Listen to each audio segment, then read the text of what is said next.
But first, a fascinating story. I don't want to set the world on fire. Please welcome Tom Dummary. I'm here, and your white privilege is looking to save you tonight, okay, guys? Desire, and that one is you. No other will do.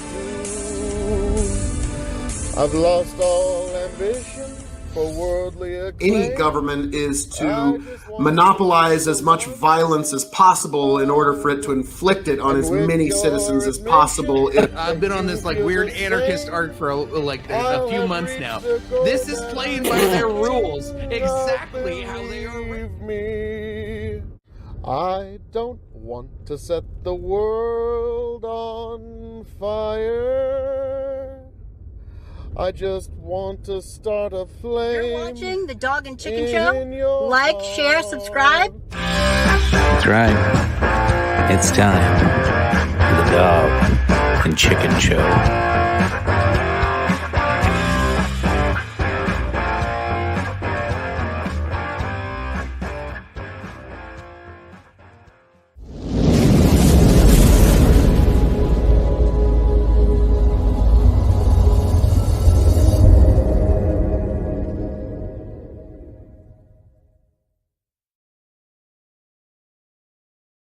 Welcome back, ladies and gentlemen, to the sexiest show you have ever come to find on the internet.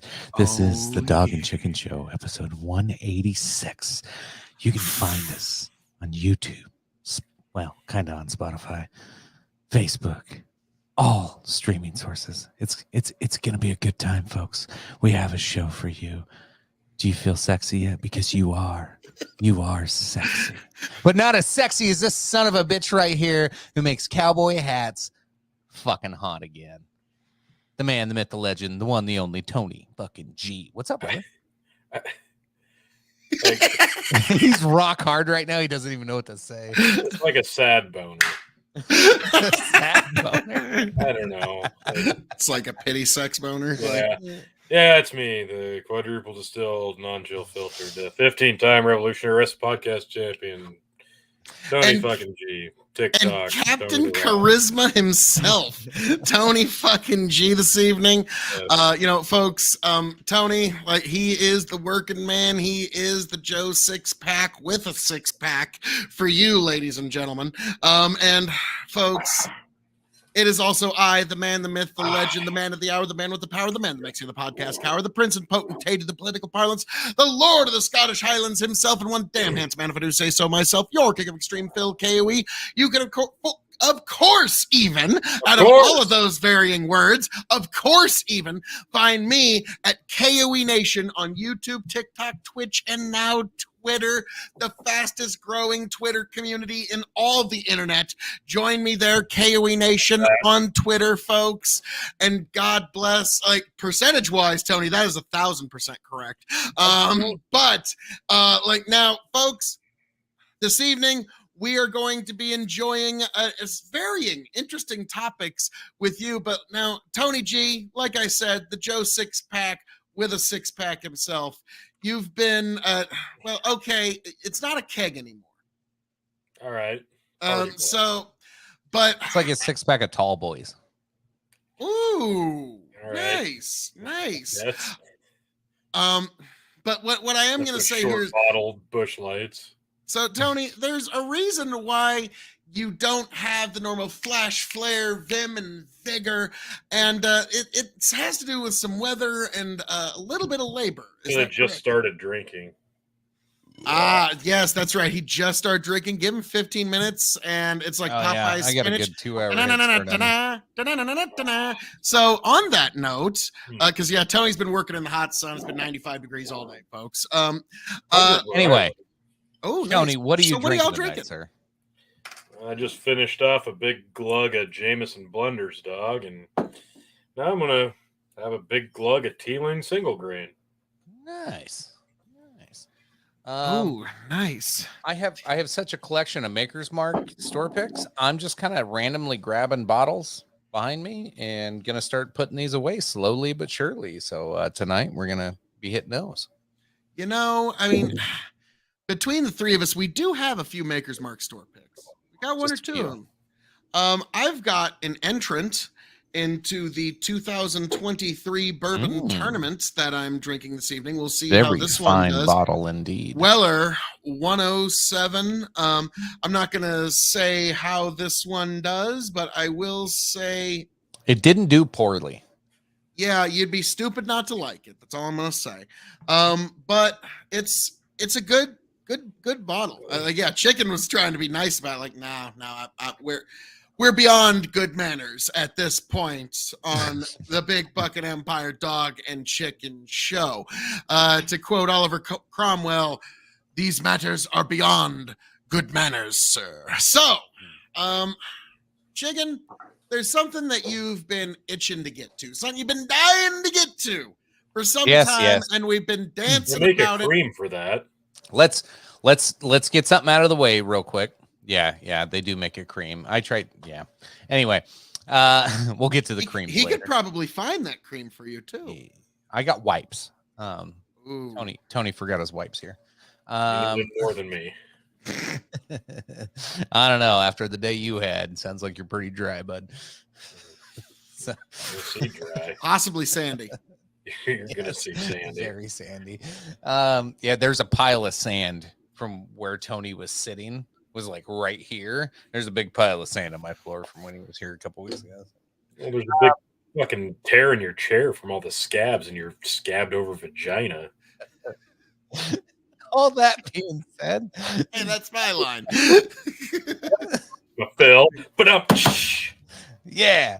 So real quick before we get into the stories for the night, folks, this is again pre-recorded. However, to appease you a little bit more, Phil, gin. Oh, God damn it! That's fair. Because I know that's what everybody just wanted at the moment. Yeah. I think it's appropriate. That is appropriate. Wouldn't you even gotta let open me, with the. Wouldn't even let me enjoy my bourbon. Dude, where's the gin I got you? Like, dude, I got like 3 shots. All right, finish that. We'll get to. I've got a bottle of gin he left here. No, too. No, I don't. Yeah, yes, There's you do. a bottle you have, but No, I will also bottle. say that now. Neither of you have to take a shot at the moment, but show the people at home so that they know for future reference. I left some beautiful bottles with you gentlemen as well. I left, Tony, get that good in the camera there. Get that good in the camera there. Bottle of Koval millet whiskey, which Tony loves. And I left Chicken his beloved oat whiskey from both Koval and Bickering Brothers of South Dakota. So I figured it came from South Dakota.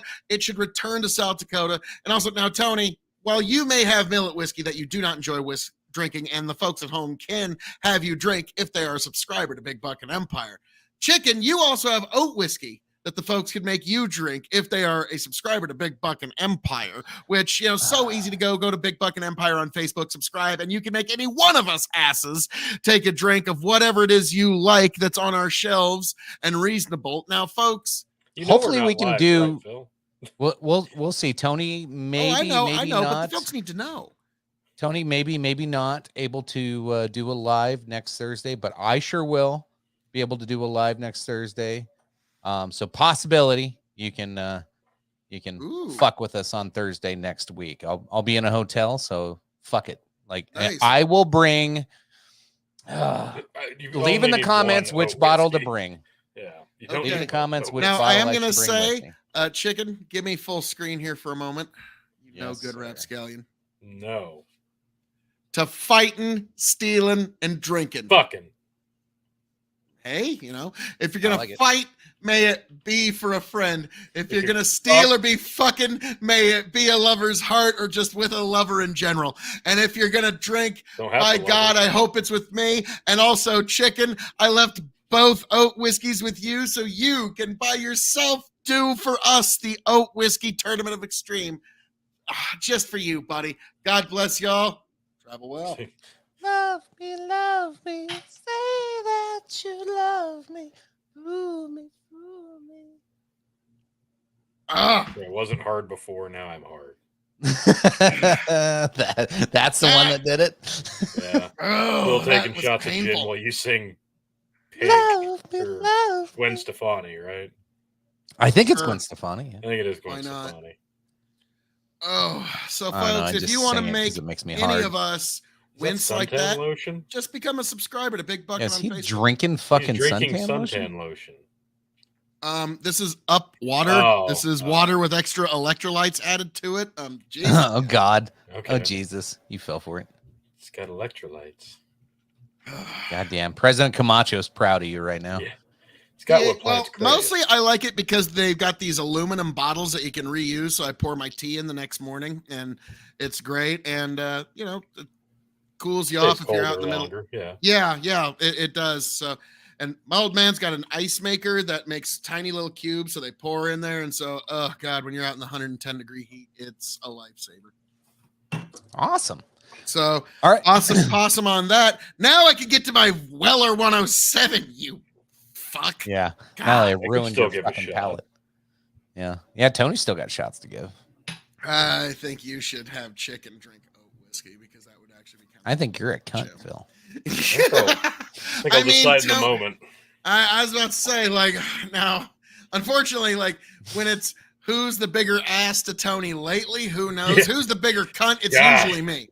But in terms of I went hard in the paint a few weeks ago, but I've calmed down since then. okay, so I don't know, Tony. So that one, I like, might want a half and half shot of oat and oat.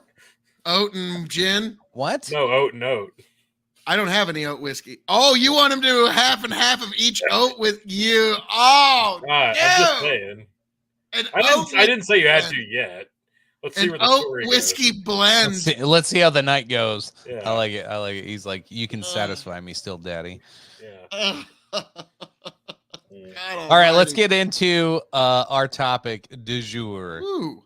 All right, We're going to be talking about ways to die because of space. Nice. All You of said them. it would be what would happen if you fell in a black. I thought we were talking about the Disney movie Black Hole.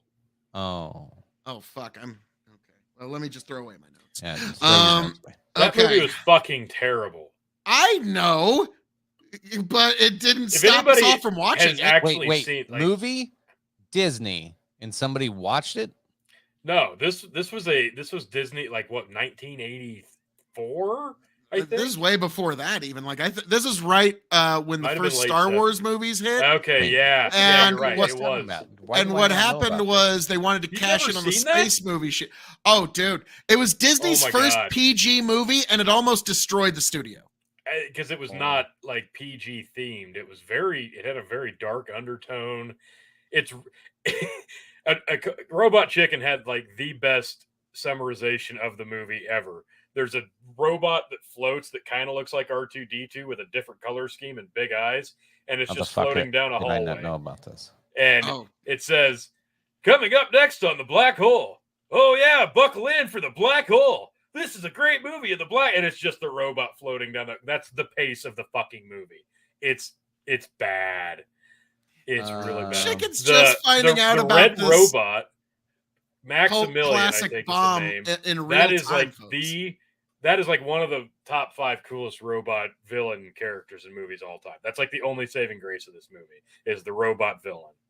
Yeah, actually, you're right. And the end scene was actually Weird. It was weird and compelling because, okay, let me just spoiler alert for anybody who hasn't seen this 50-year-old movie. Okay. Here's a spoiler alert. Yep. Okay. The scientists go through the black hole, and what happens is it turns out to be opening a dimension into hell. And so the ending scene is actually literally a representation of hell. It's now I like the fact that like the movie Event Horizon was almost like a really good like spoof and like allusion to that. Yeah. But yeah, the black hole is literally this movie all movies from Disney were G-rated. This was their first Yep. PG movie. Parents were Yep. fucking pissed. Like, I'm never taking my kids It to a did Disney not movie take ever again. off the way It they thought almost- it would. It almost ruined and bankrupted the Yeah. fucking studio. We almost didn't get Disneyland and Disney Yeah. World because of this movie. Like, people don't know how big of a fuck up it was. I'd recommend watching it once, but only if you can find it on YouTube and watch it in like 1.25 speed, because I kid you not, the pacing of this movie is so fucking slow. I was about to say, watch the Maximilian, YouTube there he clips. Yep, Maximilian. Remember that time Disney lost his damn mind and made the black hole? Long before Disney bought Star Wars, the studio tried to make its own version. It did not go well. No. Yep. Maximilian is the only saving grace. And it's not like it's basically just a lumbering mannequin, if I'm being completely honest. With like shredder parts. The cast is really good. The problem is they're asking every one of them to turn chicken shit into chicken salad. Oh, it's a terrible script. It makes no sense. And so, yeah, this was like, so when you're talking about the black hole and entering like the this, black hole, this will I couldn't help. Any This debate. was my first thought. Yeah, this will settle any debate between like Star Wars and Star Trek fans. Oof. If Star Wars fans say, well, Star Trek's really slow paced and boring, they're like, well, have you seen the black hole? Because holy shit. And unfortunately, every Star Trek and Star Wars fan will, 99% will be like, yeah, I have. All right, now I'm gonna have to watch this. Oh, chicken! Oh my God, chicken! You have to watch this movie and then do a immediate reaction review of it, okay? Because he's not wrong. You've never seen this, so now like Tony and I saw this. Tony, I know exactly where you saw the black hole. It was one of the VHSs in the public library. Bingo! And that's where we both saw the black hole. So, all right. Now, getting from that god-awful fictional black hole. Yeah, that was quite a review to come.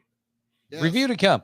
All right, so what we're really talking about tonight, before Disney co-opted us into promoting their movie. We would not be the first entertainment complex nor the last for that to happen. No.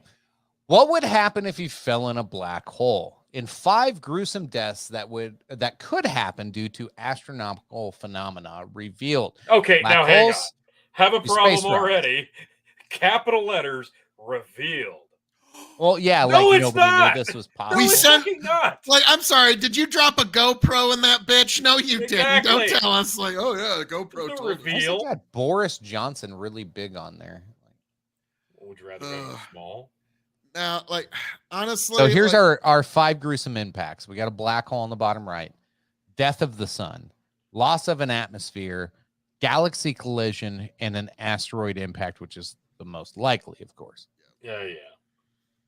Well, actually, I've been having this discussion with my daughter and with other people online about like how we have about 1 billion years to get out of this solar system before our sun expands to the point where most of the planets are unlivable.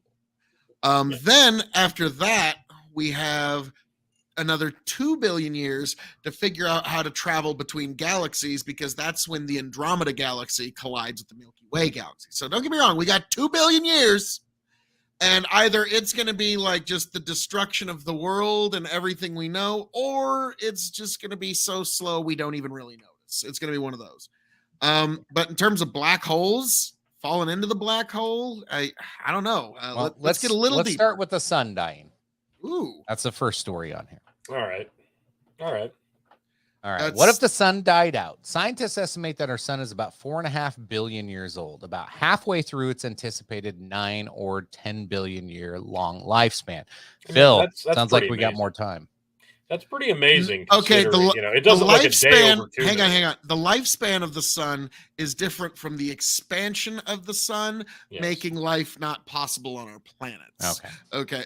So in about 1 billion years, like Earth is going to be swallowed by the sun. We might be able to have some outposts in like the Kuiper Belt and that kind of shit, or in the Oort cloud, but planetary habitation won't. Yeah, not to shit on the first one right out of the gate, but the sun's let's outlive all let's the not planets. even read the story, and let's take Phil's word for everything. Thank you, chicken. God, fucking finally. I mean, it only took us how many years to finally get there? Jesus. When our sun starts to die, the sun will expand into a red giant, becoming so large that it will engulf Mercury and Venus and possibly Earth too. Of course, in another 4 or 5 billion years, time humans will likely be long gone. True. Likely wiped out by climate disaster. I don't know about that. Yeah. Or an asteroid Oh, for impact. fuck's sake. More likely. We had to get the climate change in there. Yep, had to. However, in the event that we're still here when the sun dies, the effects would be felt immediately, and we would suffer a speedy demise. Assume the sun decide to quit, we would follow very quickly. Albert Zilstra. That's the worst last name ever to have. Zilstra. Gistra. Yes, Gistra. 'Cause I'm dyslexic. A professor of astrophysics at the University of Manchester told Mail Online. Bottom line answer is you'd freeze to death. Yep.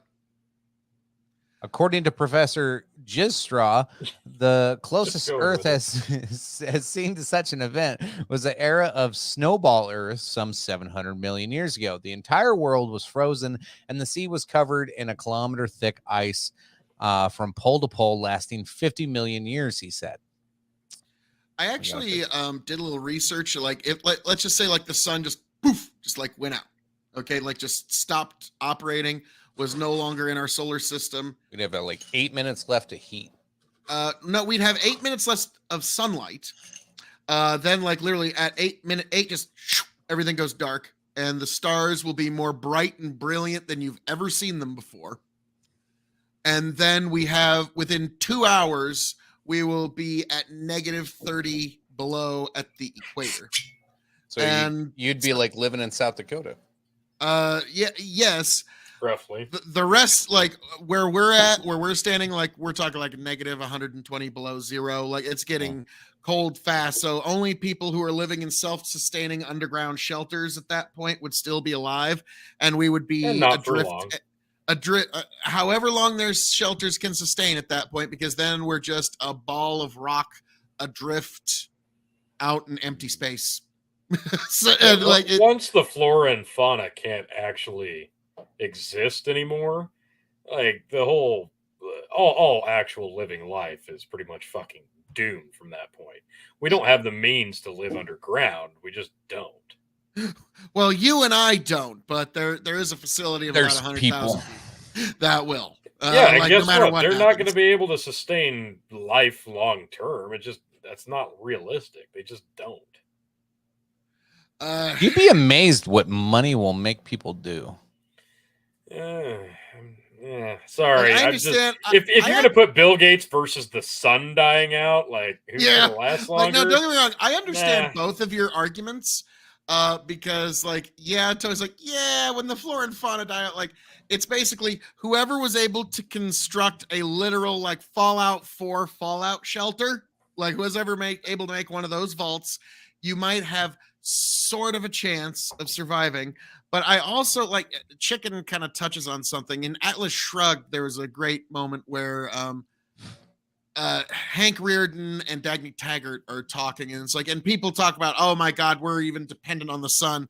And Hank Reardon says, you know what? If we found out the sun would no longer exist, I am convinced man would still find a way to continue to exist even without the sun. And so, like, to me, like, I admire that kind of ingenuity of like, no, we will find a way to survive no matter what. Now, thankfully, we're not there. It's also kind of like I was in a talk about fusion energy, and one of the things you need to keep in mind is if we master fusion energy, we can know how to turn things on that are fusion reactors, and we'll know how to turn things off that are fusion reactors. Yep. And our sun is a fusion reactor, so we could actually have some dumb motherfucker accidentally turn off the fucking sun if we actually master fusion energy to any extent. So continuing on with the 50 million year old ice age, not much survived life that. What? Not much survived life that. The fuck kind of sentence is that? And that is that, and that was, okay, let me try. With the sun almost as bright as it is now. Let me read this once. Not much survived life that, And that was with the sun. Like, okay, like it took us 5 It makes times. my brain hurt. This is a scientist talking, by the way. Or somebody Even if using talk to text. Yeah, right. Even if we somehow survived the cold for a few days, plants, crops would die due to lack of sunlight and for photosynthesis, and we would surely starve. Thankfully, the sun is remarkably stable and no danger of disappearing. Professor Gistraw added, and is actually very slowly getting brighter. It is not perceptible on human timescales, but give it a billion years and it becomes very noticeable. He said. All right. So that's if the sun died. The next one will be black hole. So final thoughts on sun dying. I think Tony got interrupted either by his wife or kids. So we'll. How'd you figure that out? Was it my shaky camera? It was you muting and talking off to the side. Yeah. So like I said, I don't see any way that any life forms on the planet would actually be able to survive if the sun were to just vanish or die out or go dark. You can make the argument, oh yeah, we could live underground, and if you've got all this stuff set up because of what you've done with your vast amounts of wealth, but long term, I mean that's short term, and realistically, that's any catastrophic event. All these underground people who have fallout shelters, blah blah blah. It's short term. It's not going to be a long term thing. You fucking conspiracy theorist. You don't think humans could survive? How dare you? You must talk to Joe Rogan, Tony fucking G. You must be a Joe Rogan listener because you believe in such anti-science that humans would not find a way. How dare you? So basically, folks, we've discussed the literal Soundgarden. Black hole sun, won't you come? Well, no, that's next. Well, I mean, it's actually that is a good tie into pretty much everything. But yeah, we've got last thing I'll say about No More Sun is eventually, like, the sun is easy power. It's always easy power, but like eventually we're going to have to outgrow it. We're going to have to outgrow the need for it. And eventually, like, I could even see us eventually moving on to other solar systems and utilizing our gas giants as fuel. Like, I know that sounds strange, but look up fusion candles, where it's a theoretical device that you could move giant gas giants like Jupiter or even a star if you wanted to, where there's one jet that's pushing against the gravity of the planet and another jet that's pushing more than that planet's gravity, and you can actually push Jupiter and use its hydrogen gases as your fuel to move, and you literally turn the entire Jovian system into a giant spaceship that you can take anywhere in the galaxy and just grab more gas giants along the way.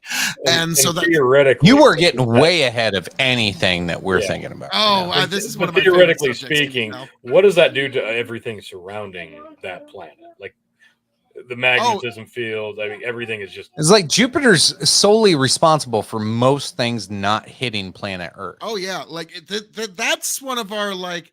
I don't want to move it. Emergent. That's like the eject button. Okay, but like if we need to go, we literally have 68 moons that we can inhabit, and then we've got this giant fucking gas giant that we could just move through the solar system. But I'm imagining like the way that's what we do if the sun's gonna blow up. The way that Phil describes this, I'm envisioning. Do you remember like watching Carmen Sandiego when the bad guys would like steal?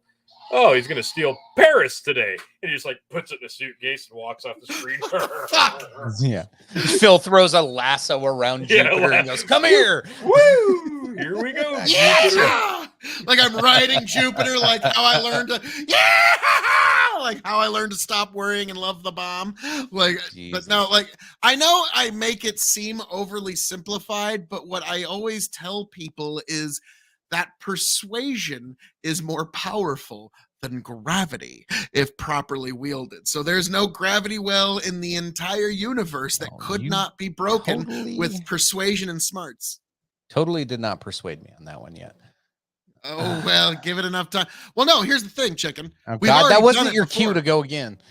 Well, no, we've persuaded scientists to build a rocket to break our gravity well already. Now we just got to persuade a few more. All right, next one. What if Earth fell into a black hole. Ooh. Perhaps one How of do the you know it scariest. didn't? Well, yeah, that's a good question. 2012 might have. That's when shit went downhill. Perhaps one of the scariest features of the universe are black holes, regions of space-time where gravity pulls so much that even light cannot get out. Black holes act as an intense source of gravity that hoover up surrounding dust and gas, as well as planets and even other black holes. They are often described as destructive monsters because they tear apart stars, consuming anything that comes too close and hold light captive. With light unable to escape a black hole, the black holes, Earth would have little chance either. Xavier Calmet, a professor of physics at the University of Sussex, said that the gravitational force of a black hole would become so strong that we would experience spaghettification. Should we talk about spaghettification? Because I think it has a here's the definition. Yeah, I prefer Alfredo sauce myself, but that's cool. Spaghettification is the scientific term for what happens to someone falling towards a black hole. Black hole is a story, blah, blah, blah. So you would discover that the gravitational pull on your feet was greater than that on your head because your feet are closer to the black hole center of mass. What initially would be an irritation would become a painful and irresistible force, stretching your body longer and longer until you became long, pink, spaghetti-like structure.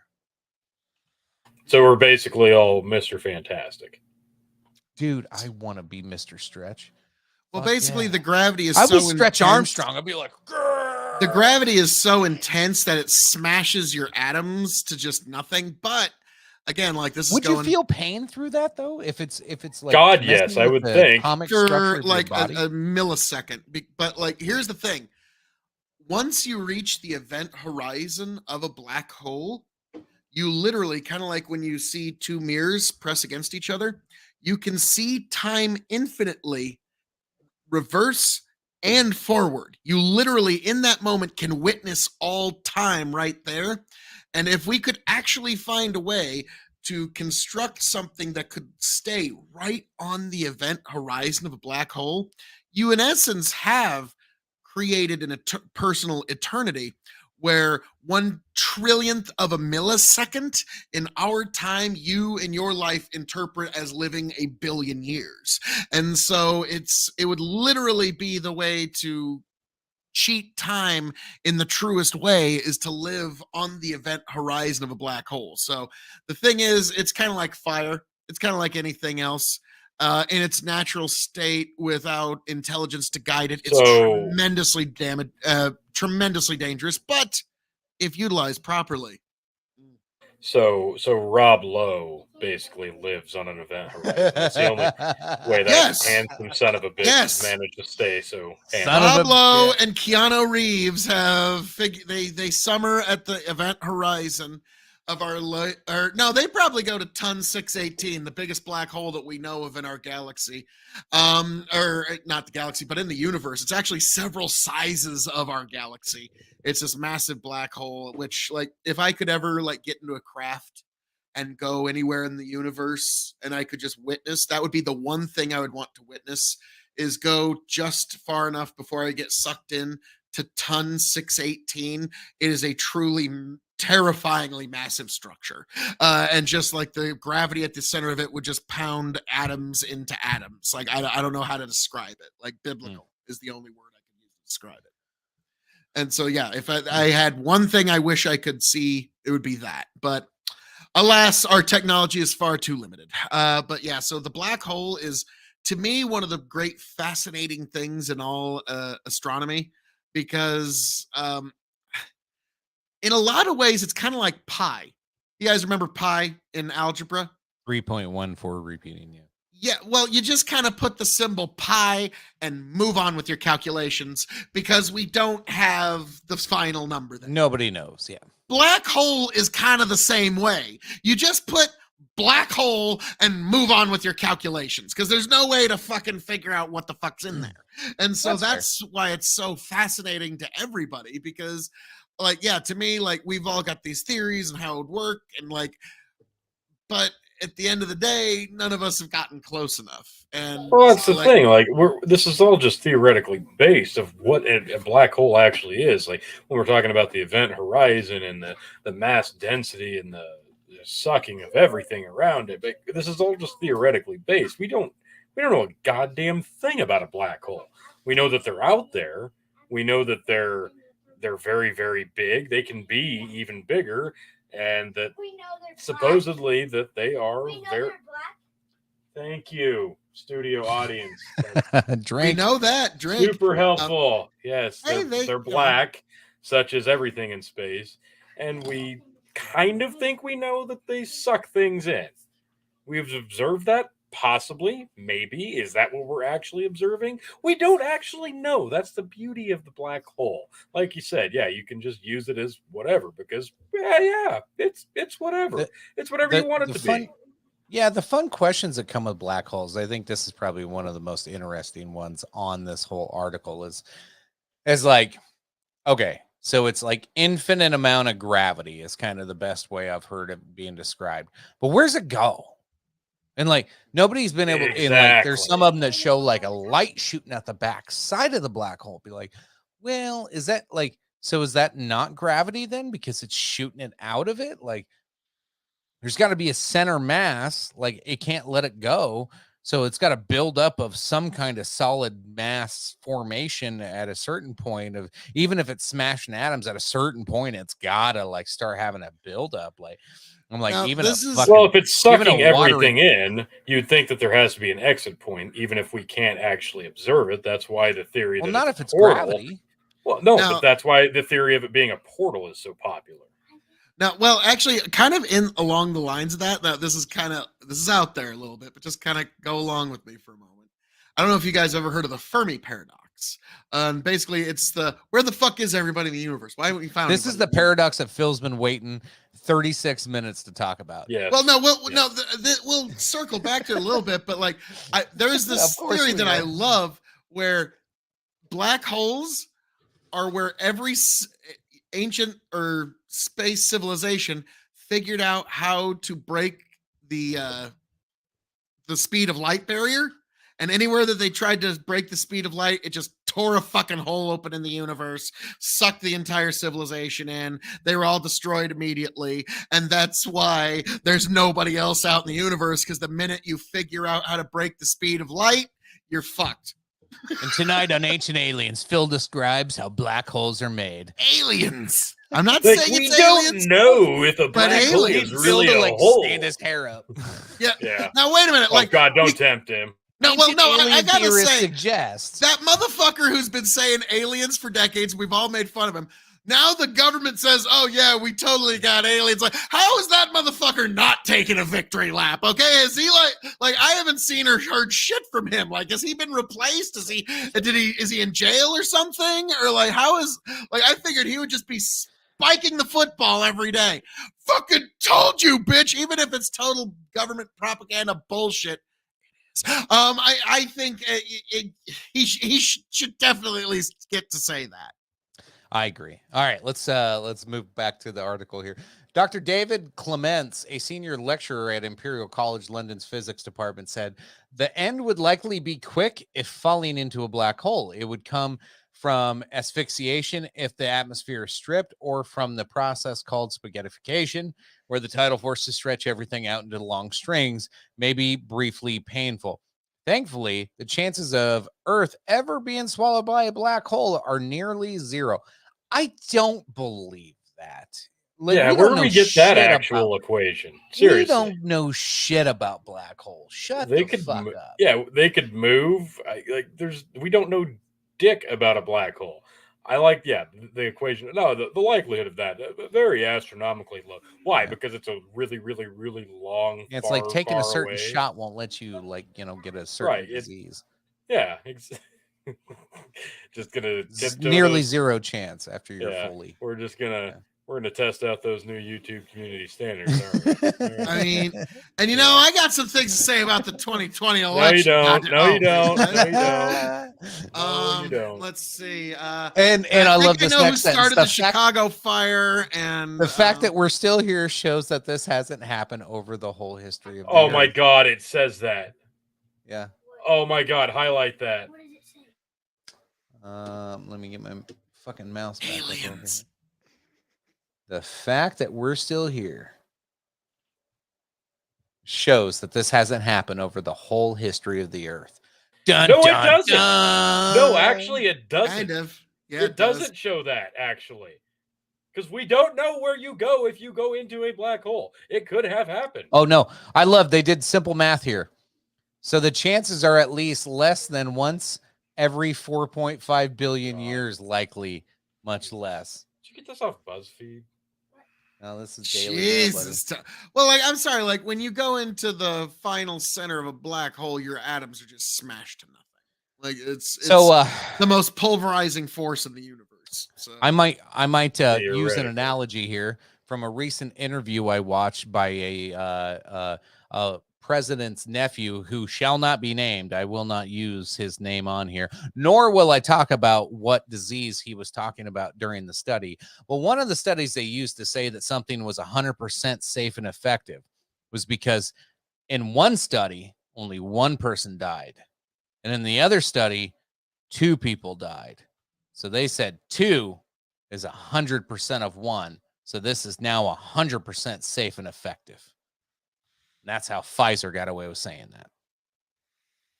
oh boy. So back to black holes. Pause for edit. And yeah, so black holes, chicken. Not nice. Oh, what if our sun collided with another? Okay, I thought it was one of our solar any other system. thoughts on black holes? Oh, I've got a bunch, but for me, like it's going to be the eternal question. It's not something we're going to figure out in this lifetime. It's not going to be something we're going to figure out in several lifetimes from now, because we're never going to get close enough to actually run tests and data. And holy shit, guys, take it to the next room, please. I'm just wondering how long before somebody tries to use spaghettification to try and make their wiener longer. Well, that's going to be like test number 2. Definitely test number 2. Like first, it's going to be like, how does the body react to it? Okay, now what does it do? Oh, look! Whoa! Yeah, dude. yeah. That's but 6 feet long. Black holes. South Park needs to do a Butters episode. It's always going to be a mystery. It's not something we're ever going to be able to run tests on. We're never going to. We can't get data if we even send an unmanned ship or a satellite or whatever, because it's just too far away. The closest one is still too far away. But with a black hole, it doesn't even have to be a large scale, because theoretically, again, it could be the size of a thimble, and that could be enough to destroy the entire Earth. Like, theoretically speaking, it doesn't even have to be big. It's the mass amounts of infinite gravity that we allege to have inside of this thing that could turn the Earth inside out. So it's not like they have to be massive. And how do they become a thing? Where does a black hole come from? We don't know that. They could sporadically pop up wherever. So yeah, inside out, find nothing but faith in nothing. What in the fuck are you singing Eve 6 for?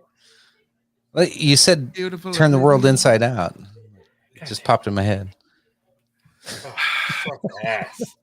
So, all right.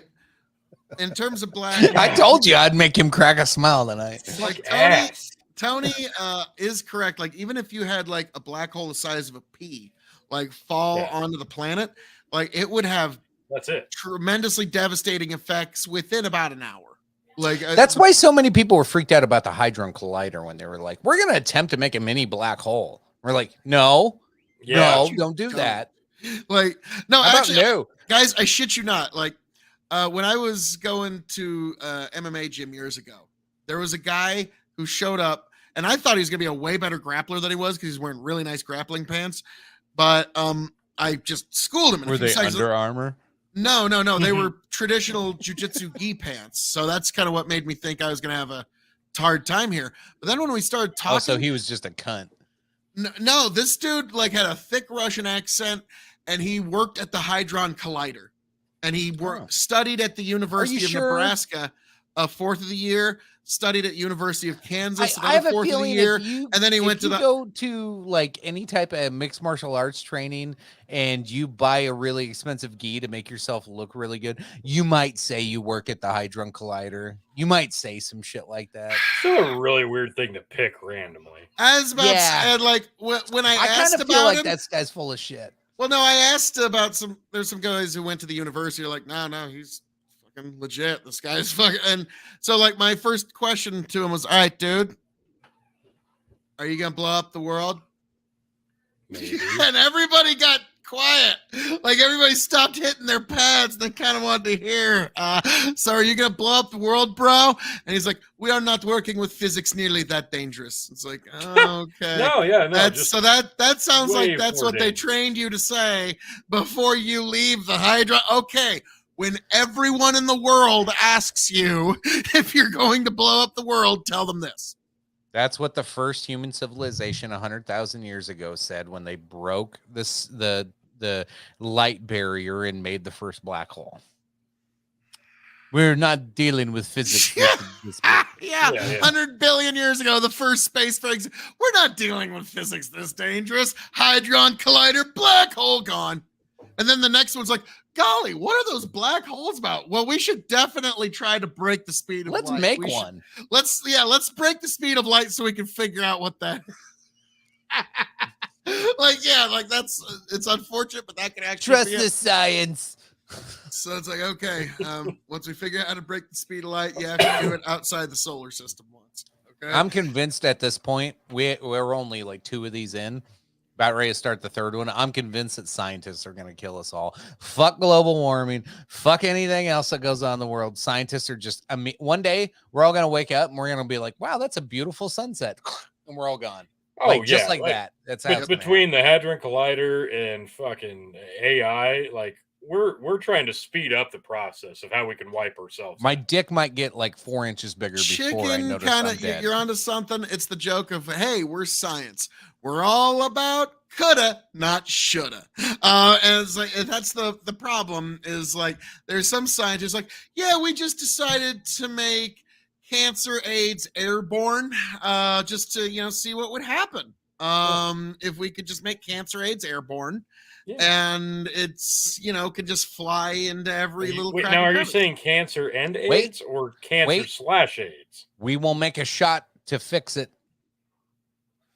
And we'll mandate it. And if you don't take it, you're a no good, lousy anti-vaxxer. Yeah. It's kind of like the Jon Stewart joke on the Colbert Report. It's like, I would like to thank science for getting us out of the problem that science most likely created.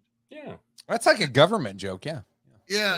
It's a typical libertarian government joke. Yeah. Most things like, yeah, thanks for what they say, saving Phil. us from the problem you made.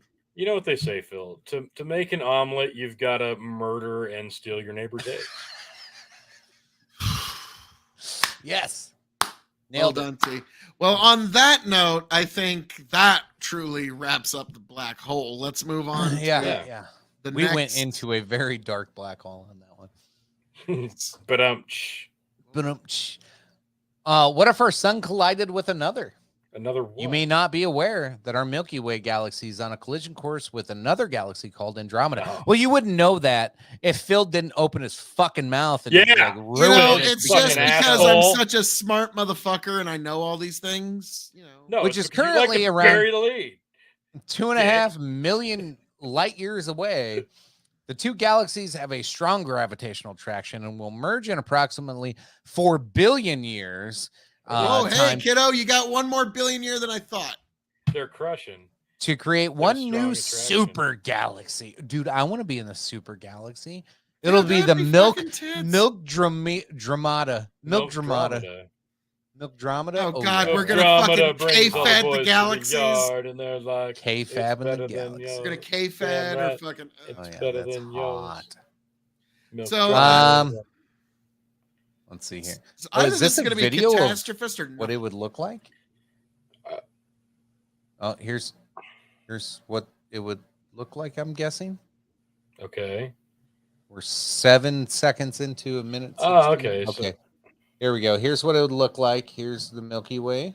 Oh, and there's... Okay. And then he sees Andromeda from across the bar. He's like, "Hey, girl, Turn how we doing?" Every now and then I get a little bit terrified, and then I see the look in your eyes. Tips his glass up at her for a second. Around, bright eyes. She comes right over. So, hey, darling, how I you fucking been? need you more than ever. Ah! Oh, Oh, Lansing. fuck So yeah, that was first- hot. can I just say you are absolutely beautiful? How about you get back over here? Because that's a good one. If you start with, Come hit me, daddy. Come hit me, daddy. If you Oh, yeah. oh yeah. Now let me. What? Tangled. How about we just get the fuck out of here and form our new own galaxy? What do you So, think, Andromeda? Inside of the Milkdromeda, like, is everything erased, or is everything going to like intertwine? Like, Earth's gonna have like Alpha That's the Centauri question. like next to it instead of Mars. Yeah. That first impact is going to determine whether, like, It'll if likely there's destroy civilizations. any civilization on Yeah. any star across both galaxies. Yeah. Well, that's the question. Is it going to be a catastrophe, or is it going to be moving at such galactically slow time scales that us little organic creatures on our tiny little balls of fucking sand, Why, in imagine comparison, the fucking space might not radiation would even- fuck up any atmosphere. Yeah. possibly, but we might not even notice. Like, I'm saying there is a possibility that on our scale, the tiny I'm little, pretty sure I would notice a galaxy flying into my galaxy. you'd think, but it's going to I happen can over see the millions Milky of Way. years. I can Like, go outside here in about 2 hours, and I can see the Milky Way. Yes, I know, but like that's I'm going pretty to happen sure I could see a slowly. Andromeda. It's not coming going to at be it. like a fucking car wreck. That's the thing that you kind of get, like, these massive objects. It's gonna on move. a time scale that we don't understand. Yeah, it's gonna move almost as slow as the plot points of the movie The Black Hole. Nice. But Like, okay, chicken, like, you think it's going to be a car wreck, but these two, like, these two galaxies are truly moving on the highest expression of fill time. you're right. You're Okay, right. they're Oh, moving in the no, highest Jesus. expression of fill Holy time, so shit. they might never That was actually epic. make it. Actually, That doesn't even That was- exist. That's a pretty epic fucking framing of that. However, Phil, you're right. Like, most of it will take so long. Like, if you think 100 years time span in a human's life during the collision, like the main collision, yeah, we probably wouldn't notice it. However, there's gonna be other shit colliding across both galaxies, all over the goddamn place, and solar systems are going to be completely wiped out or just completely smashed into each other. Like, we're going to see the skies. If this were to happen tomorrow, the skies would be like lighting up with fucking all kinds of fireballs and exploding stars, and it would be pretty. It'd be really pretty, but like the radiation, and the plants might still space be dust, and the fucking photosynthesizing at night. the craziest shit that would be flying at our atmosphere that Jupiter would not be able to protect us from. It would, like, yeah, it would be crazy. Maybe, but you also got to remember space is really empty. Even our galaxy Yeah. is really empty. Except it's Yeah. really, really full because literally everything's in space. God damn it, Tony. Elon's car would come flying. You just right Neil back at us. deGrasse Tyson, like, no, actually, technically, everything is in space, so it's not. That's right. Like, god damn it. Like, you know, that guy's just a delight at some parties. He's like, fucking annoying. you couldn't take him to, like actually, I think it'd be hilarious to play poker with him. You know, like, just like, he wouldn't be able the to cards shut say up. that I should have a 19.2% chance of hitting that boat on the turn. You That's know, great, there Neil. would never be a quiet moment. You wouldn't even need to keep music on because Neil wouldn't shut up all night. It's fascinating. God damn it. No, it's not. So, like, that's the thing. Like, there, chicken, you could very well be right that, like, it's like because the gravity's too much and they just come together like two magnets, that it is a very sudden slamming impact, and pretty much everything that's anything is just wiped out, and the galaxy is born anew. Oh my and God, we Phil, have to you just just- watch the cycle begin anew. You just wrote like the perfect sitcom for like NBC. What happens when the Milky Way galaxy and the Andromeda galaxy collide and people are thrown from one planet to the other and now they've got to coexist in the same house? I hate you so much, Tony. Eric Bell, professor of astronomy at the University of Michigan. I'm just moving on. Oh my God, that was horrible. Thank you. That was pain. That very likely nothing will happen to us in the event of a galaxy collision. As the merger occurs, it's likely the sun will be flung into a new region of our galaxy, but Earth and the rest of its solar system won't be in danger of being destroyed. However, one potential danger of a galaxy merger would be a collision or near collision between our star with another star, although there's an extremely small chance that would happen. There is a considerable uncertainty in when the galaxy merger will happen, roughly several billion years from now. But galaxy collisions would only be dangerous because of slightly increased chance of star collisions. Even a near collision with another star, a close pass, would affect our orbit, which Bell said would be very bad. Well, yeah. The close pass changes the orbit, bringing us closer to the sun or bringing us further away. What our fate would be depends on exactly how our orbit would change. So we would either escape the solar system, in which case we'd slowly freeze to death over months, or get cooked by the sun, which may be very fast or take months, depending on the orbit we end up on. Fun times. So yeah, that is kind of the worst case. Like, I don't even think like we would have an open collision, but that a close enough call to the point where it pulls our gravity, just a slight gravity pull to where it's like takes 6 months for us to die would suck.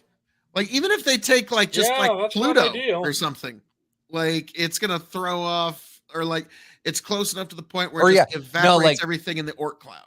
Make Pluto's trajectory slowly come inner to where it runs into us in 7 years. Oh, that'd be fun. Well, then we get to watch the fucking Jezebel fucking no longer a planet go. All right, motherfucker. Get its final revenge. Time. Here I come. We gotta see. Now, chicken. Whoa. 7 years. All we gotta do is send Bruce Willis, Ben Affleck, and his garish band of rogues up, and they can Pluto. die for real this time. Pluto. Yep. Aerosmith, you got to pump out one more radio hit. Don't want to miss a thing. God, like that one was like, okay. I say, when I close my eyes. I say we just send Phil up with his lasso to get Pluto the fuck back out of the way. No. All I got to do is just get up there, just I need to hear some CCR. Place, Pluto. Shoot fucking Phil up onto a rocket into space. You hear some CCR. Like, yeah, unfortunate. Fuck yeah. And just one hard punch, bust Pluto into a million pieces, comes back with a necklace. Elon Musk, Pluto bits. Start making Phil a star suit. Yeah. I fly Start back making to him Mars. a Green Lantern suit. Yeah. Oh, God. Nice. But like the Green Lantern suit, but it's all like, suit and pocket square and everything. It's like, yes, proper. And somehow even longer ponytail. Oh, yeah. I mean, Tony's favorite character on the whole show starting to make a comeback, the KOE ponytail. It might be time to trim that up. I don't know. Dude, it was 100 degrees today. What the fuck is wrong with you? Yeah, it was not pleasant. I cut my hair yesterday because it was so fucking hot. Yeah. Yeah, I'm probably going to have the kiddo do it tomorrow because, it's hot. It's hot. But yeah, so like if anything goes wrong in the solar system, I really am, the final boss of the solar system. So yes, it would be proper to send me to do it. All right. Tony, you want to read some of this one? Sure, I'd like to. Okay, we've already solved this. We just need Ben Affleck and we need Bruce Willis. I mean, no, that was a planet. So then we just sequel. So we just need Affleck then. Yeah, we just need and Matt Damon. Matt Damon. All right, so what if an asteroid hit Earth? What if? Oh, it's happening, motherfuckers. A massive asteroid hitting Earth was famously the cause of the extinction of the dinosaurs around 66 million years ago. Again, this is all theoretical, but yeah, we assume. Because that makes sense. Because they float around all the time. They bypass us and we just don't even notice it until they're already gone. Most of the time. Thanks, Jupiter. Phil wants to fuck that up, but I digress. Jesus Christ. The so-called Chicks Club rock, around 6 miles in diameter, slammed into a shallow sea in what is today the Yucatan Peninsula in Mexico. There you can see an artist rendering, or what NASA would call exact replica of what you would see. For those not killed directly by the impact, the collision released a huge dust and soot cloud that triggered global climate change, wiping out 75% of all animal and plant species. How the fuck do they know that? They don't. NASA scientists think it would take an asteroid 60 miles wide to totally wipe out life on Earth, about 10 times bigger than the Chicks Club. According to a 2022 research paper by Jean-Marc Salati at the University of Bordeaux, a 60-mile asteroid would kill all life forms if it hit the Earth, with the possible exception of extremophiles. Obviously, that's Phil. What the fuck is an extremophile? I assume Chicken, just you Phil. already know. Yeah, Come it's on. Phil. Those tiny life forms that can survive high temperatures, acidity, and radiation. Well, extremophile, you have to understand, I am extremophile Magnus. Are you gonna put that on Maximus. your like Twitter bio now? I don't know that No. I'd go with extremophile. No, 'cause no. that doesn't Don't put doesn't that. roll off the tongue. the way Yeah, you it want got to. that. Yeah, it's not marketable. Phil, the extremophile KOE. You know, I don't know if I'd print that shirt. Such an asteroid. No, it's like a tardigrade. You know, like people are thinking now I'm making fun of mentally handicapped. Like, no, it's a thing. You fucking idiot. Vote extremophile 2024. Jesus. Thanks for the help on that campaign, ad chicken. Yeah.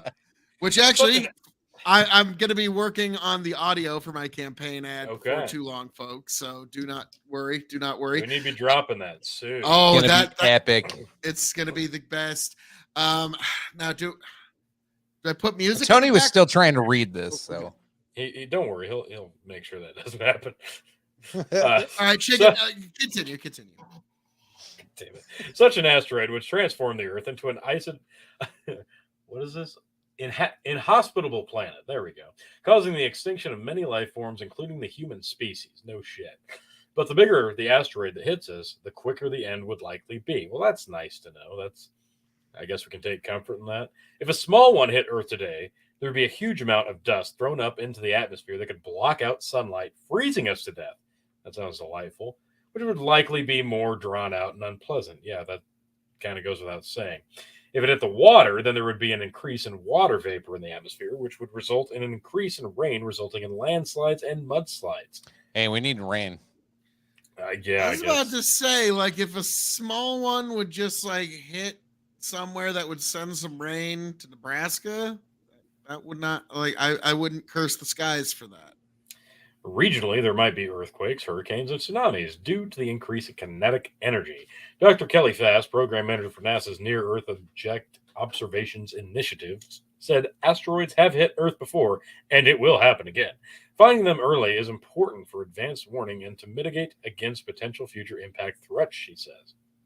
So, let's just sum this up. There are big floaty things in space that are really big and hard, and they go by the planet a lot. They do. And the likelihood of us, even seeing one coming before it's too late, pretty much 100%. So, yeah, that's one of those really scary fucking things. Like the black hole's way out there. The sun's got a lot of life left in it, allegedly. Andromeda's still courting us, but it's too nervous to come dance with us. So, this is we're more likely to get fucking knifed in the alleyway by an asteroid than anything else. Like, that's what this is. It's scary shit. And yeah, more than likely, it's not going to be a big enough one to just go, okay, lights out. It's going to torture us a little bit. Now, how is it going to torture us? Like it said, fucking tsunamis or blocking out the sun and long, slow, painful, awful demise. Yeah, we're not going to get lucky enough to have like a half the size of fucking Earth that just barrels right through the goddamn thing. No, we can't get that lucky. We should only be so lucky. Yeah. Right? Well, now the thing is, when they say, "Oh, it's going to cause dust clouds," we have aviation technology. Like, I feel like it would be a matter of a few months before we would have dust collectors up in the air or something just trying to move the dust.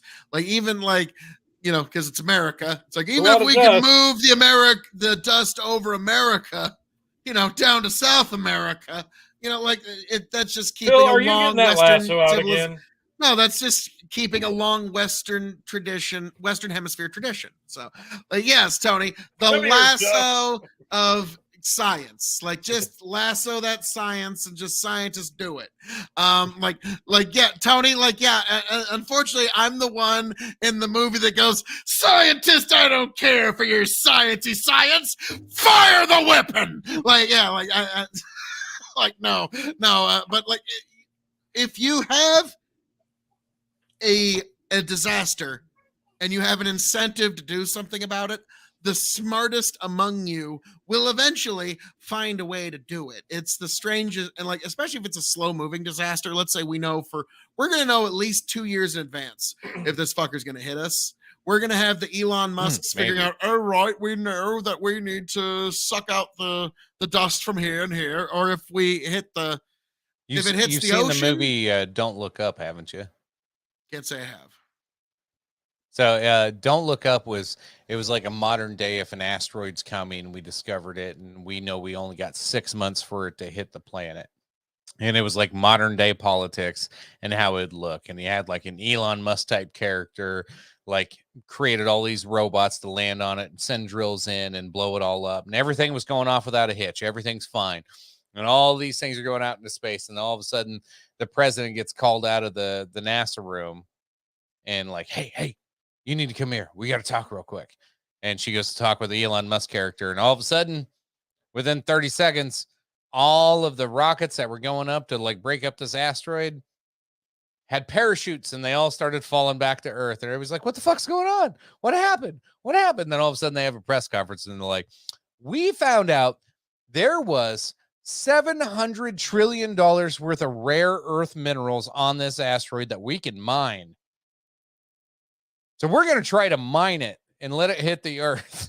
It's like, oh, nice. That's funny as shit. No. I think we can all see that. I think that's what would really happen. Now, if it hit the ocean, it's one of those things where it's like, it just depends on what's going to be the tsunami impact. If it sounds like if it hits the ocean, there's actually chances of mitigating damage. So it's one of those that it kind of depends. Now, if it's just going to hit land somewhere, that's going to fuck everything up. So that's how much are we willing to spend, basically. Yeah. Time to drink. Yeah, until you can figure out how it can make the government money, they're not going to take it that seriously. Yeah, that movie description. Like I saw previews for that. I saw the synopsis. I'm like, oh my god, this is like. If you got Netflix, watch it. It's worth it. It's really scarily accurate to what would actually happen. It's funny. It's good. Jesus. I'll keep that in mind because it would be kind of fascinating to see how that goes. Because, if you've ever seen the movie Shin Godzilla, it was a metaphor for the Fukushima nuclear power plant disaster. And it was the government's response to Godzilla was a lot like their response to Fukushima. And it was a fascinating thing to watch. And so, yeah, if you ever get a chance to watch the 2015 Shin Godzilla, it's really worth, and so it sounds a little like that. Because yeah, if we found out that there's an asteroid coming, there'd be people who would say it's not even coming. It's a government. Yeah. Oh yeah, that's what I mean. Like it's unbelievable. Like you could, because there's so many people. Well, I don't know. What percentage of the population is actually like a flat Earth, like NASA denier? I don't know. It's probably not that big, but it's big enough. But it's really big enough. Even if you no, NASA exists, buddy. I don't believe really, it. There's a it's really easy to try to transform our current understanding of our current society and the big heads out there. So what would Alex Jones be the one that's actually acknowledging that this asteroid's coming, or he'd be like, the asteroid's fake, they're just trying you to buy more stuff and Like, would Alex Jones be that guy, or would he be the guy going, the government's not going to save you, you need to do this? Like, which conspiracy guy would he be at that time? That's hard to tell. But you'd have the ones that would be like, oh no, it's all bullshit. There ain't no goddamn asteroid coming. Like, you would have people doing that shit. Meanwhile, you'd have the ones going, oh yeah, the asteroid already hit us. We're all just sitting here in purgatory right now. And be like, what the fuck, bitch? Like, Okay, now what would legitimately happen if we had the technology to take this asteroid out? Government wouldn't tell us for 2 months. You know why? Because for those 2 months, people will we'll be interest eating out of the rates palm can of their hand. interest rates can go as high as they want to. People are, I'm going to sign a 25% interest rate loan. I don't give a fuck. We're all going to be wiped out in 6 months anyways. Yeah. And we're all going to sign insane interest rates loans.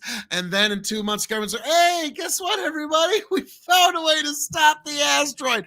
Motherfucker, I got a 25% adjustable rate mortgage. Motherfucker. Like, yeah, like that would be the biggest con job in Trojan sales would be in the 21st century. Oh god. Yeah. Be a lot of shit in the toilet. Oh man. Like Trojans themselves. Yeah. It was like, yeah. That would be a rough one. What if Earth's atmosphere? This is a fun one. Oh, yeah. This one is actually what's going to happen if the sun just expands a little bit. Yeah. Fun. Earth's atmosphere is described as its security blanket because it contains the oxygen we need to exist, making the air breathable. It also protects us from harmful ultraviolet solar radiation from the sun that creates and required pressure for liquid water to exist. If the precision multi-tiered atmosphere somehow disappeared, most vertebrates, including humans, would suffocate in seconds. Marine creatures, which rely on oxygen to dissolve in the water, may last a little longer, although the seas would also boil into vapor due to the sun's rays. This is likely what happened to Mars, by the way. In the event atmosphere disappearing, we may have to build radiation shielded domes that provide a pressured environment and plentiful oxygen. But is there any chance of this actually happening? 2021 study in Natural Geoscience concluded that Earth's oxygen-rich atmosphere will be lost in about 1 billion years, but this will happen gradually as the sun gets hotter. Carbon dioxide levels in the atmosphere will drop due to gas absorbing the heat and breaking down, leading to the death of plant life and in turn reducing oxygen production. All in all, seems like the most realistic dangers to humanity are the ones of our own making, such as greenhouse gas emissions and killer robots. Yep. Okay, the killer robots thing might be a thing. But like actually strangely enough, okay, chicken, you're gonna admire this. This is gonna be a twofer here. Actually, this reminds me a lot of a short story I just read not too long ago, which you can find on KOE Nation on YouTube, called "The End of All But Me," where I gotta pee really bad. I don't know if you listened to it, Tony, but it was an immortal being that thought it was going to be able to outlive anything, and in the end, creation got the last laugh because the universe died of old age, and the sun expanded and expanded, and then there was no atmosphere left to breathe. The rocks turned to molten lava. The oceans boiled. He found a few rocks that could withstand the heat, and he would scream when he could, but no one was around to hear him. And then eventually the sun receded back and to the point where it was brighter than the other stars, but only just. There's no more atmosphere left to breathe. But when the Earth eventually cooled, he began to chart the stars again. And at the end of it, once the universe started dying, literally the stars just started dying, and he realized that the only evidence that the universe had once been filled with light were written on these star charts across the entire dead Earth. That was a very sobering realization for him. And I don't want to give away the ending, so definitely check it out. The End of All But Me on KOE Nation. In fact, I might even try to talk this guy to put a link in the description to go find it. Like now, 50% chance he remembers. Okay. Yeah. Now, what this brings up. Sorry, where'd it go? Here we go. Hooray. There we go. So, in the event of an atmosphere disappearing, we have to build a radiation shielded domes that provide a pressurized environment and plentiful oxygen. But is there any chance of this actually happening? A 2021 study in Nature geoscience concluded the Earth's oxygen-rich atmosphere will be lost in about 1 billion years, but this will happen gradually as the sun gets hotter. Now, what this essentially saying is like, what makes the planet inhabitable, what makes it unique and special that can sustain life, that Goldilocks zone, it's slowly going to go away over time, very, very, very slowly. And that's what this is talking about. And this is something that is eventually going to happen. The atmosphere is eventually, I don't know about disappearing, but it's going to shift and change and morph and eventually, like all things, eventually fizzle out and die. Because you see this, like we say, in space. A star dies, the sun will eventually die, a galaxy implodes, and all things come to an end. There is nothing that is in this known universe that is infinite. So everything seems to have a lifespan, and that's why we make these theories. That's why we have these ideas of how long things can allegedly last. That's why we have these theories of how things will eventually fizzle out and die, and the atmosphere is no different. So another unique thing is why you look at all the planets in this galaxy alone. I think it's probably safe to say you probably at one point had at least one other planet, if not all of them, that were also in that Goldilocks zone, that eventually that atmosphere shriveled up and died. This is a very real idea. I can definitely get on board with this. And yeah, it's probably going to be something that takes eon and billions of years to happen. And as that happens, the life that inhabits that planet is going to adapt and evolve and change with it if it's capable of doing so. So this is one of those, it's not an instantaneous thing, but this is eventually going to happen. This is almost a guarantee. Yeah. I mean, eventually, of all the things, like this is the actual guaranteed, because an asteroid is just kind of a maybe it'll happen. It's a probably, but yeah, it's no guarantee. I mean, there's still a betting odd. There's still a puncher's chance. Yeah, you can't count on it. This is an eventuality. There is no escaping this. No. And even if we break away from the sun before it can burn away our atmosphere, if we're just floating around in dead space, eventually the atmosphere is just going to dissipate out into space with it. So there's no way around this. And that's why I advocate so heavily for us to become an interplanetary species. Because once we get interplanetary, it's really a short hop, skip, and jump from there. Because like what people don't realize, because we're really bad at understanding deep time as a species, Cleopatra was born closer to the building of the first Taco Bell than she was to the building of the last pyramid.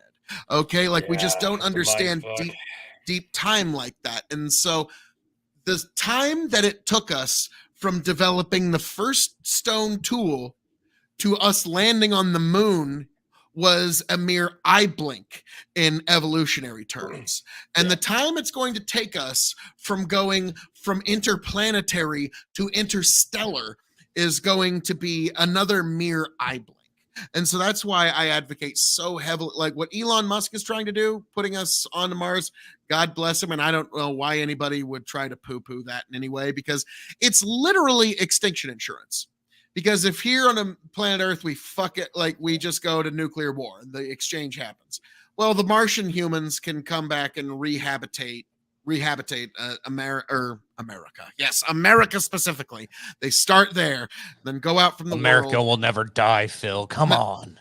Actually, in a weird way, you are correct, because I was joking with Brendan, who I think it's the Audacity of Filtration Systems and Automobiles podcast with Chicken. Brendan, he was talking about how he doesn't believe in the supremacy clause. And I said, well, first of all, Brendan, the supremacy clause believes in you. After that, also, you got to realize that might be the last piece of American law that still exists 10,000 years from now, is the supremacy clause of the Constitution. Like, nope, sorry, people from the fucking next 3 solar systems over. Fuck you, Proxima Centauri. The supremacy clause says we get to fucking tax your bitcoins. Well, the entire idea of why people aren't just aces with the idea of Elon Musk and trying to repopulate Mars, or sorry, repopulate. That's theoretical. Possibly repopulate. Possibly. Winky face. Winky face. But again, like I said, that's the most likely candidate if we're talking about a planet where an atmosphere, that's an example, has already died, and we've seen now that it's a desolate planet. That should probably your most likely, most recent candidate would be Mars. But I digress. Again, the reason that people aren't on board with that is because people are selfish when it comes to their genes. They don't care so much about the species in general. They care about their own genes being passed on more than they do the entire species. And that's just an unfortunate thing about the human. We're very, very, very selfish, and we like to destroy ourselves. This is going to sound very strange. I could totally understand if some families were to make the decision of, okay, we've got like twin boys here. One boy will stay here on Earth. One boy will go to Mars. So no matter how far out the species goes, my genetic line will be there. Yeah. And so like I could like, it was kind of like in Vietnam War planets and Korean get hit by War. a fucking asteroid. Yeah. Hey, good, but like, no, I remember. I think it was the Korean War, where there was some families where they would put one son for the Southern Army and one son for the Northern Army. So no matter which side won, they could say that their family fought on the winning side. And I could see some people taking that genetic lottery to a next extent. Like, they have 3 kids. Well, one's going to the Jupiter colony, one's going to the Mars colony. Oh, dude. There's people that are like, you will go to Yorkshire College and you will do as your father. No. Like, yeah, there's families like most people don't give a fuck about their genealogy or genetic fucking lineage anymore. Like, well, maybe I'm speaking from an American aspect. I was about to say, the future will belong to those who do, though. Yeah. Yeah. Well, it ain't gonna be American then. I think it's Elon Musk who said like there That's might be very dying idea right now, unfortunately. I don't know that it's a dying idea. I think it's just popular. It's one that's not promoted on the I think it's a moment. I think it's a fad that. Did you watch that documentary I sent you? Which one? The one about the population. Oh no, I was on vacation. I haven't watched that yet. Yeah, you need to watch that. Like, so the whole myth about and I'm gonna call it a myth, flat out, of the Earth being overpopulated. I've been saying that for years. Preach. That's a huge myth. And almost every single country, I think the exception of maybe like, I think 10 or 15% of the countries in the entire world are having less kids than people dying. Like, the replacement rate is getting so bad in some countries to where we're going to look at economic collapse in major countries in the next 20 years. Like, massive. Like, the China one-child policy is like the worst fucking thing China could have ever done. Because now you're going to have this huge population of old people who can't work that are going to need massive amounts of health care. And there's going to be nobody there to take care of them and to continue on with the economy and basic needs of the whole goddamn country and keep everything fucking running, keep the lights on. Like, China's probably the biggest example. Everybody wants to say Japan, which Japan's actually trying to do immigration, which that's why America's going to be fine, is because immigration. There's some pushback to that. Whether you like open borders or not, the countries that are allowing immigration are going to cause the economy to continue to thrive.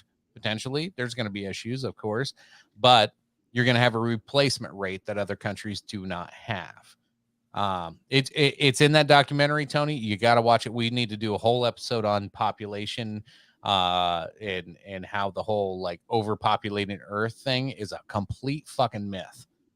That thing is such bullshit. It is a fear-mongering tactic, and the real problems are fucking on the horizon. By the time the 3 of us are old men and dying, the entire planet's going to be in a completely different fucking atmosphere, economic-wise, population-wise, and the trajectory is going to be way fucking different.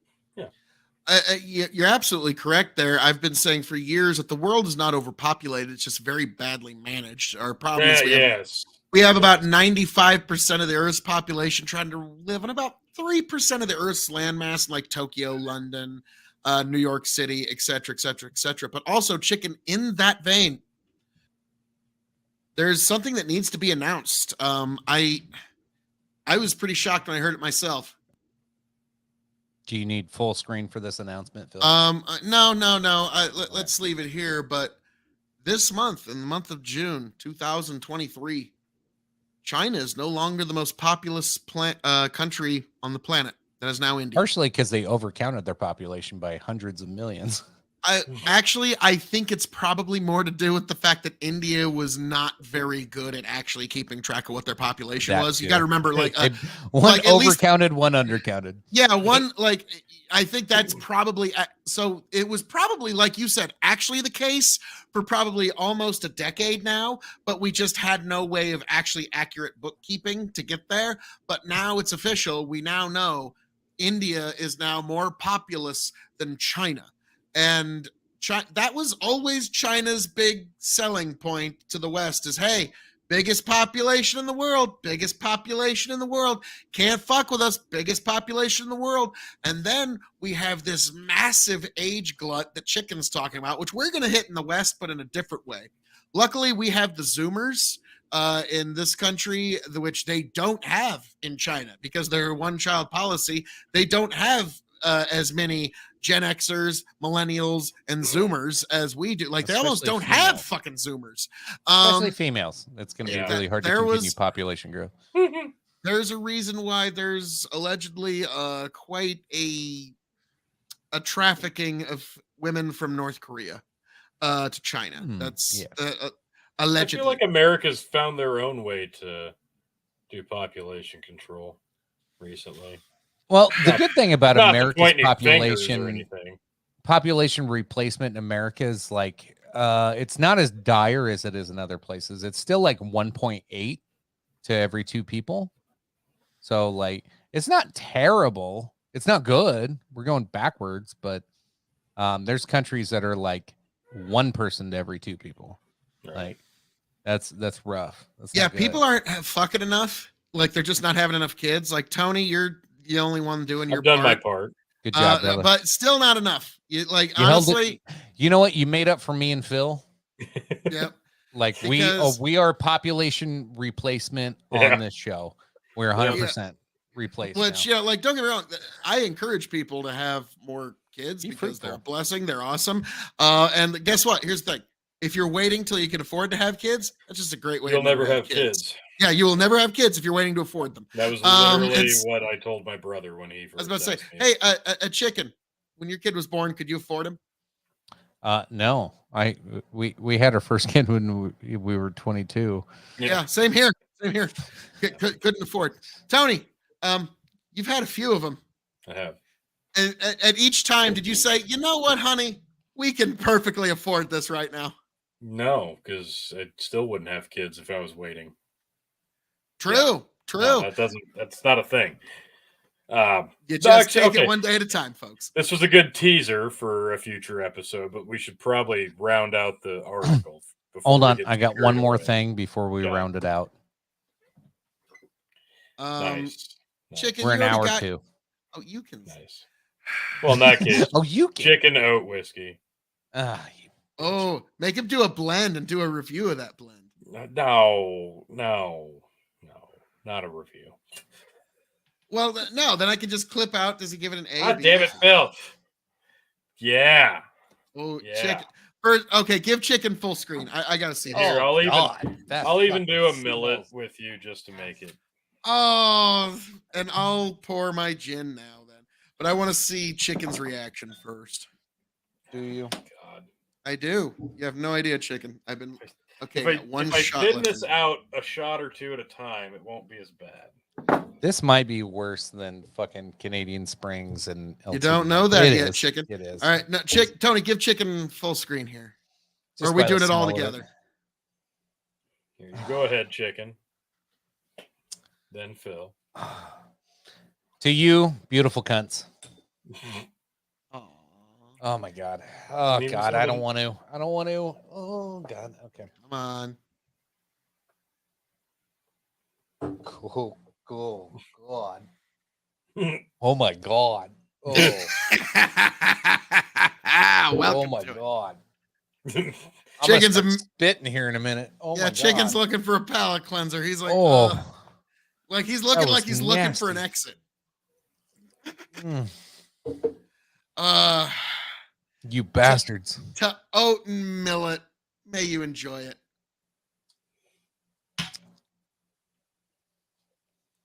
Sweet juniper.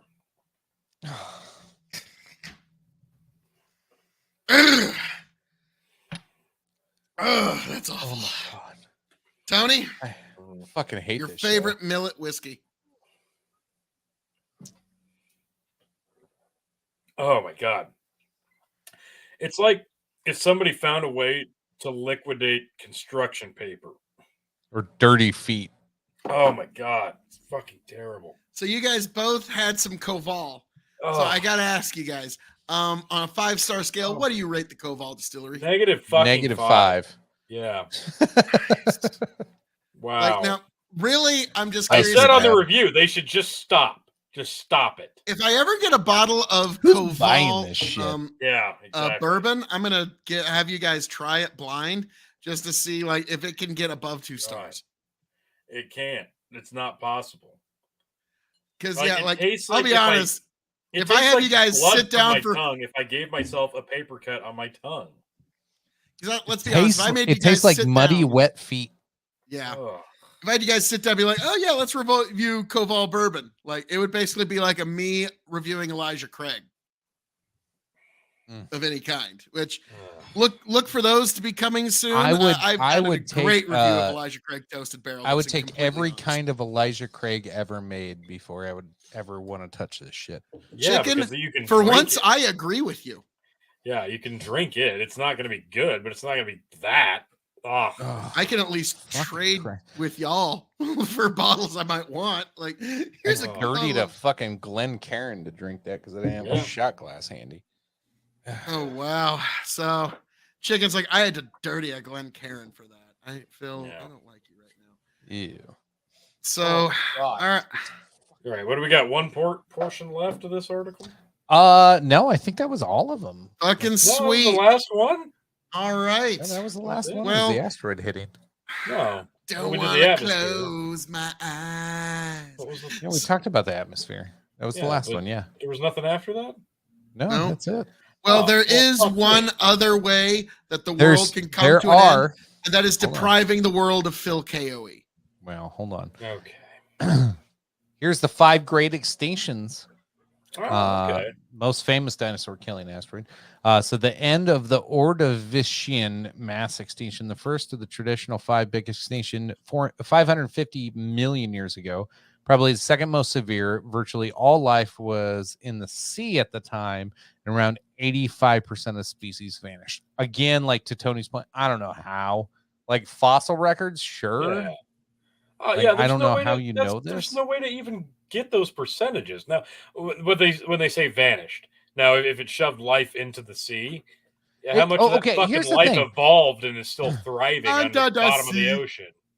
Like we don't know what's in the sea now, Exactly. let alone what was in the sea 540 million years Yeah. ago.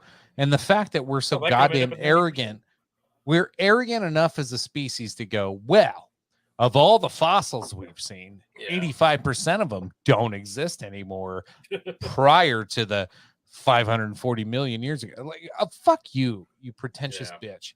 Like, what the fuck? Like, I have don't no idea. like using percentages and equations when it comes to life that's billions of years old. Next one was the late Devonian mass extinction, 375 to 359. That's a big gap. That is, That's a Jesus huge Christ, gap, that's 16 million year gap of an extinction. which is a blink in existence. Yeah, isn't that crazy? Yeah.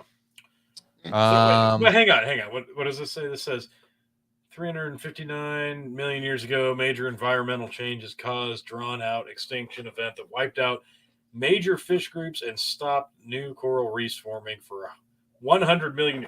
How do we know that? I think carbon dating's got something to do with it, or something like that. So that it's just- T-Rex told us. Yeah, Tony, just trust the experts. Yeah, that T-Rex in the painting there. That one's like the news reporter. That's yes, sexy. Tom, we can see a lot of asteroids. Sexy Rexy from CNN. Yeah, it looks like a lot of life in the sea is going to be completely wiped out. I bet it's 100 million years before some of these coral reefs are the same again. Back to you with sports. There was the end Permian mass extinction, the Great Dying, the largest extinction event, and the one that affected the Earth's ecology most profoundly took place 252 million years ago. 97% of species that leave a fossil record disappeared forever. Okay. Well, that's why I always say extinction is far more common than speciation. Something that a lot of people kind of forget about. Evolution is like when we think, oh no, this little creature is going to die out. Well, it probably should have by now. I don't know how to tell you that. We kind of made that happen a lot later than it should have. Well, yeah, we like to think that nature do. should just be a snapshot of how it was when we got here. Yeah. And no, there's going to be some species that probably go extinct in our century. Yes. The end Triassic mass extinction. Dinosaurs first appeared early Triassic, but large amphibians and mammal-like reptiles were the dominant land animals. The rapid mass extinction that occurred 201 million years ago changed that. And then, of course, 66 million years ago, the end of the dinosaurs. Here's my biggest question on this. So this planet is 4.5 billion years old, right? That's what they say, yes. And we only have carbon dating back apparently to 540 million years ago. Right. Chicken, are you questioning the science? Yeah, I'm questioning. Hold on. I'm questioning about 4 billion years of science. Yeah. Okay, Chicken, remember how I said black? You just kind of put black hole and move on with your calculations? Yeah. You're going to find that a lot more when you get deeper into science. That's one of those things. Dating. Let's not get too deep into that. So, yeah. No, I do find extinctions fascinating because I don't deny some of that. And I think it's probably happened more often than we know. And I think these are guesses, honestly, and a lot of shit with geology and like going back in time and looking at this shit. A lot of them are guesses with a little bit of scientific like data to help you like point and aim at what's really going on. However, like listening to like several podcasts of different fucking geologists and different fucking people trying to like disprove things, whether that be, talking about like the Sphinx and the Egypt's pyramids, or talking about like the great extinction of at the end of the last ice age in North America and how that actually came to an end. Like there's so many people that push back against things that make total fucking sense. Yeah. Like here's the deal. In South Dakota, I can drive out to the Black Hills in kind of the roughly the eastern or the western half of the state, right? And in the western half of the state, when you start getting to certain spots, you can see in the land where like water cut through. Yeah. Like it's pretty obvious that used to either be a big lake or a big river or something carved out the land, because the land doesn't just form that way. Right. Like there's no mountains, it's prairie land, but it's got a big hole that runs for tens of miles, hundreds of miles, to be honest. And you look at a fucking overview map of all this shit, like you can tell, like, oh fuck, something happened there. And then people like scientists will try to completely deny that anything ever happened and that there's no possibility, and it was just erosion.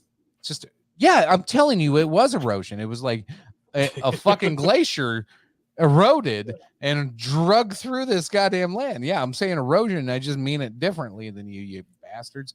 But like, it's so creepy and weird how like the science community, and we can talk about like how that goes into like fucking diseases and whatnot if you really want to, but like the science community is so like embedded into this one narrative, and you can't leave that narrative. And when I started, it was like 2018, 2017, I started, when did I start listening to Rogan? But I was listening to his stand-up back in like 2015, but I don't know. But like his podcast when he was having these people on, and I was like, oh my God, all these scientists are being assholes. Like they're not listening to evidence that's very clear out there, you know, like Randall Carlson, whatever you want to say, but like he's got some really, really provocative evidence on like how shit has changed in North America over the last 15,000 years. And nobody would listen to the guy. Now it's mainstream fucking like science. Almost 8 years later, it had to get pounded in the scientist's head to get people to go, oh, look at this. It makes a lot of sense. This makes total sense. There was like glass fucking atomic particles outside of the Great Lakes. Oh yeah, maybe that was an asteroid that hit, because that's what happens when asteroids hit the planet, is like it turns into the special green glass, and then it caused like the glacier, you know, structures to start melting, and oh, maybe that caused the end of the last ice age. Maybe we weren't supposed to be out of an ice age yet because of the Earth's natural cycle. Like, I have a feeling it has a lot to do with the same reasons, like the Vatican denied that the Earth wasn't actually flat for as long as it did, because changing your mind on things that are presented to you, even with undeniable facts, some of these institutions don't like doing that, even if it's no other option. That's when it becomes profitable. When the ship has set its course, it is the responsibility of the captain to make sure everyone falls in line. It's not the responsibility of anybody to question the captain. So, Chicken, you questioning the science. Until you're the Titanic. Until you're the iceberg. We can fucking ram right through that iceberg. What are you talking about? Speaking of that, did you guys see the news today? Now, granted, folks listening, you're listening on Thursday. This is we're recording this on Monday. Did you guys see that they took a bunch of tourists down to go see the Titanic, and the submarine they took them down to see it is stuck down there, and they're no communication? Oh God. Oh, so they're dead. No shit. There's 60 hours. When I saw the story 3 hours ago, there was 60 hours left of oxygen in the submarine if it's still intact. Wow, boy. I don't want to say ironic, but ironic. They spent $250,000 to go down there. They're tourists. Jesus. I feel like y'all should have got the hint the first time. Yeah, there's a big old fucking sea of karma down there. And I was like, I don't know what to tell you. Yeah. A bunch of rich people want to see how a bunch of rich people die. Don't get me wrong. I'm sad.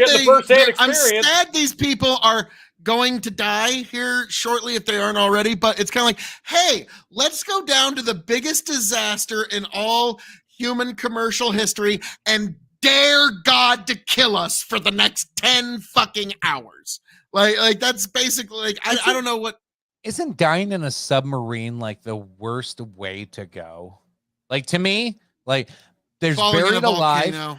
There's buried alive, and then there's dying in a submarine, and then I don't know, volcano would probably die pretty goddamn quick. Very quick, yeah. But being drowned or being smashed under pressure of huge ocean, that sucks. Running out of oxygen sucks. Drowning sucks. Being buried alive is my number one fear, but number two is a submarine. I would never, never, ever, ever, ever, ever, ever, ever. You will never find my ass in a submarine. I can swim good, but I know that water pressure doesn't matter when you're that far underwater. You suppose that they're just down there drinking a bottle water of pressure gives a fuck about you? This? I would be. Yeah, water pressure doesn't give a fuck about you. No, actually, the hydraulic pressure is so bad that they did a simulation experiment that if they detonated our biggest nuclear bomb at the bottom of the Marianas Trench, the hydraulic pressure pushing back down on the explosion, you wouldn't even be able to tell from the surface. It's fucked up. And so that's where they are now. They're not at the bottom of the Marianas Trench, but they are. You guys know that there's a pretty good chance that wasn't even the Titanic that sank. It was actually the Britannic. Oh my God, you're one of them. Yeah. It could have been. There's a whole fun theory on that. No. How about the whole like richest bankers in the world? Yeah. Like Rockefellers and everybody like jumped ship and left Last the minute. opponents, the people that were against central banking, they let them stay on the ship while all the other ones that were for central banking jumped off. Yeah, fuck. There's another episode there. God damn it. Big conspiracy. Okay. That's an entire episode. We'll have to have a picture, and it'll be like Tony and Chicken doing the scene from Titanic of I feel like I'm flying, Jack. Yes. All and of that. My face over Celine Dion. Near fall. Oh yeah. We could do that. Well, Phil. Yeah. Well, Phil, let's wrap this up. I just got that's what I was just gonna say. Phil found a way to hey, rush across the finish line doing I'm nothing if I know how to fucking bring it to the fucking end, folks. Yeah. So, folks, as I'm known to say around, Jesus Christ. All that being said, thank you for joining us for this pre-recorded episode of Big Buckin' Empire, the Dog and Chicken Show, folks. I am your King of Extreme, Phil Kiwi, the man of the hour, the man of the power, the man that makes the other podcast cower. You can, of course, find me at Kiwi Nation on YouTube, TikTok, Twitch, and Twitter. And I hope you will make it back here to Big Buckin' Empire on YouTube and Facebook.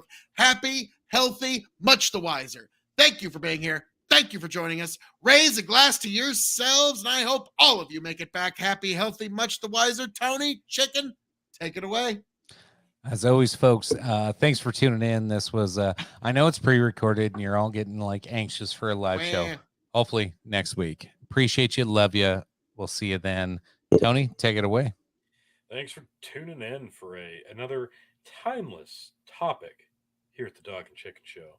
Space and the horrors within. It's gonna be scary as shit, folks. Just buckle in. Bruce Willis is gonna be dead soon and won't be able to save us, so that's pretty scary. Yeah, he's got dementia. Yeah, it's too bad. All right, yeah, that's a somber note to end this on. But yeah, like, share, subscribe, folks. Linktree/Big Buckin' for all your Big Buckin' Empire needs. Lots of shows and channels under that umbrella. If you thought this one sucked, and yeah, we'll try to get you a live show out very, very soon. We appreciate everybody who's watching. Fuck you. Appreciate everybody who checked this out. Tremendous. We'll catch you next week, folks. Love you. Bye. And see if it just smooths itself out. Back, tell you what I'll do. If I ever get back, I promise to refabricate you.